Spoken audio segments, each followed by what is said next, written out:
Halo teman-teman semuanya, kembali lagi bersama saya di podcast Bisikan.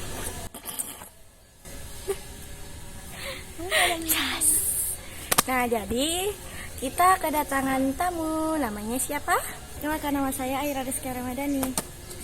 Nah, jadi di sini saya akan bertanya-tanya tentang apa ya, sekitar kan kayak NKRI gitu loh. Nah, jadi tunggu saja videonya. Tut. Nah, lanjut saja kita tanya-tanya ke Aira. Jadi, kenapa sih NKRI itu harus dijaga? Karena NKRI itu kan merupakan rumah bagi kita semua, bagi seluruh masyarakat Indonesia.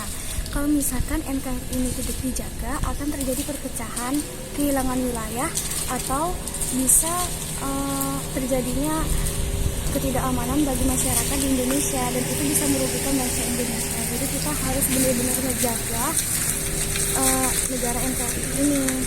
Nah, jadi kalau gitu ada tantangannya juga dong. Ada dong. Jadi tantangannya apa aja? Apa ya?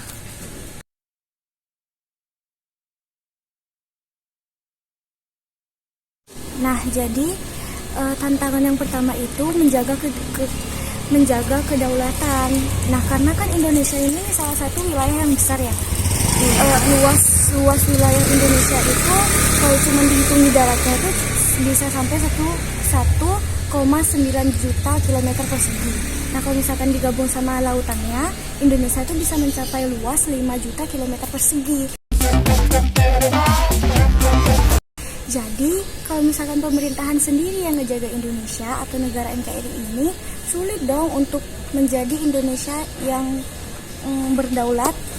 Oh, jadi gitu. Ya. Nah, ada lagi gak tantangannya? Ada dong, yaitu melindungi sumber daya alam dengan cara meningkatkan kualitas sumber daya manusia atau SDM. Nah, kenapa sih harus meningkatkan sumber daya manusia? Ya karena kalau misalkan kualitas sumber daya manusia kita meningkat, kita itu akan bijak dalam menggunakan apapun atau menggunakan sesuatu. Contohnya, kita lebih bijak menggunakan sumber daya manusia, sumber daya alam. Nah, dengan cara kita tuh pasti bakal hemat listrik, menjaga lingkungan, seperti membuang sampah dan lain-lain, karena SDM kita tuh sudah tinggi. Jadi, semisal kan ya di sini di Indonesia ini kan banyak wilayah-wilayahnya. Apakah ada konflik tentang suku, agama atau budayanya? Ada dong, namanya itu konflik internal. Nah, konflik ini terjadi di dalam suatu negara, biasanya itu berkelompok karena perbedaan suku, agama ataupun budaya. Nah, jadi ada gimana cara nanganinnya sih? Nah, cara nanganinya itu kita tuh harus memperkuat persatuan dan kesatuan. Karena kalau misalkan di dalamnya tidak ada persatuan dan kesatuan, akan muncul konflik tersebut. Oh, jadi kita harus mempererat persatuan dan kesatuan ya? Iya dong. Nah, ketika SDM itu rendah, kan pemerataan penduduk itu kan belum merata ya. Gimana sih solusinya?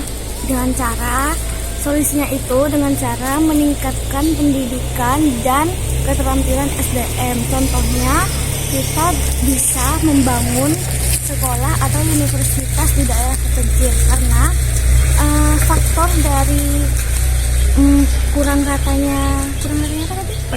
Kurang katanya penduduk itu kan karena faktor geografis.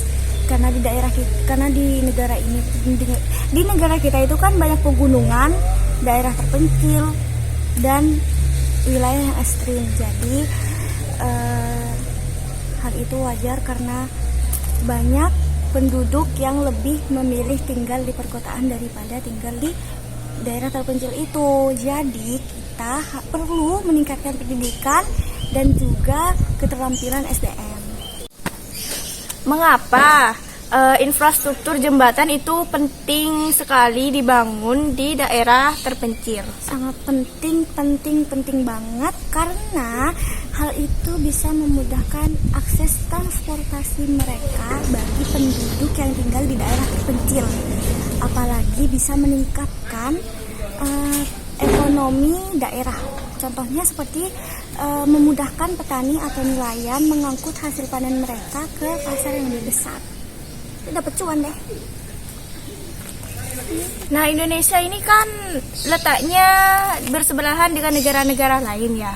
Isu pertahanan sama keamanannya itu gimana sih? Caranya itu gampang banget, gampang sih. Caranya itu memperkuat pertahanan militer dengan menambah pangkalan militer, meningkatkan patroli udara dan laut, serta bekerja sama internasional dan diplomasi. Jadi kesimpulannya adalah kita harus menumbuhkan kesadaran untuk menjaga keutuhan NKRI. Dan sekian podcast dari kami. Wassalamualaikum warahmatullahi wabarakatuh.